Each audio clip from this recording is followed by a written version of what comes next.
5 আগস্টের পর থেকে 43তম বিসিএস এর নিয়োগ নিয়ে চলা নানা আলোচনা সমালোচনার মধ্যেই গেল 15 অক্টোবর সুপারিশপ্রাপ্তদের মধ্য থেকে 99 জনকে বাদ দিয়ে 2264 জনকে নিয়োগ দিয়ে প্রজ্ঞাপন জারি করে সরকার। এরপর গেল 30 ডিসেম্বর আগের প্রজ্ঞাপন বাতিল করে 1896 জনকে নিয়োগ দেয় জনপ্রশাসন মন্ত্রণালয়। তাতে প্রথম প্রজ্ঞাপন থেকে 168 জন বাদ পড়েন আর দুই প্রজ্ঞাপন মিলিয়ে বাদ পড়েন 267 জন। এদের মধ্যে স্বাস্থ্য পরীক্ষায় অনুপস্থিত থাকায় 40 জন ও গোয়েন্দা প্রতিবেদন অসন্তোষজনক থাকায় 227 জনকে বাদ দেওয়ার কথা জানায় জনপ্রশাসন মন্ত্রণালয়। এরপরই 43তম বিসিএসে বাদ পড়াদের নিয়োগ নিয়ে সমালোচনা তুঙ্গে ওঠে, শুরু হয় আন্দোলন।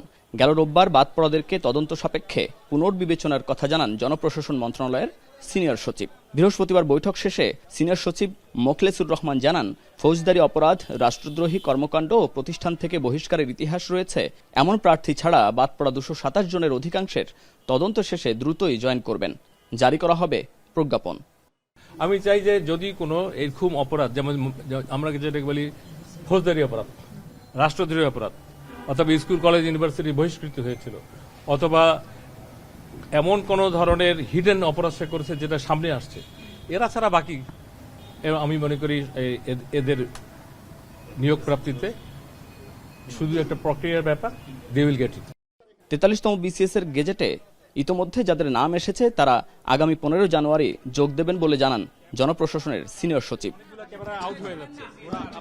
এছাড়া সরকারি চাকরিজীবীদের মহার্ঘ ভাতা আগামী জুন অর্থাৎ 2025-26 অর্থবছরের বাজেটের আগেই হবে বলে জানান সিনিয়র সচিব। মহার্ঘ ভাতা ইস্যুটা অর্থ মন্ত্রণালয়ের, যেহেতু আমি ওয়ান অফ দি মেম্বার, আপনারা আমার সাথে ফ্রেন্ডলি আচরণ করেন, এগুলো জানতে চান, সেই হিসেবে আমরা বলেছিলাম যে এটার কাজ শুরু হয়েছে, মিটিং আমরা হয়েছে, 2টা মিটিং হয়েছে।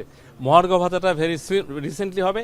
এবারে একটা যেটা ব্যতিক্রম হবে, আগে মহার্ঘ ভাতা পেনশনাররা পেত না, এবার পেনশনাররাও মহার্ঘ ভাতা পাবে এবং একটা রিজনেবল পাবে, এবং পরের বছর যখন তার ইনক্রিমেন্টের সময় আসবে এই মহার্ঘ ভাতাটা তার বেসিকের সাথে যোগ হবে। মুন্নাফ রশিদ, এখন, Dhaka. Colour expert, George sap এবং মাইল্ড অন হ্যান্ডস টেকনোলজি সমৃদ্ধ অরিক্স ক্রিস্টাল ওয়াশ আপনার লন্ড্রি এক্সপার্ট।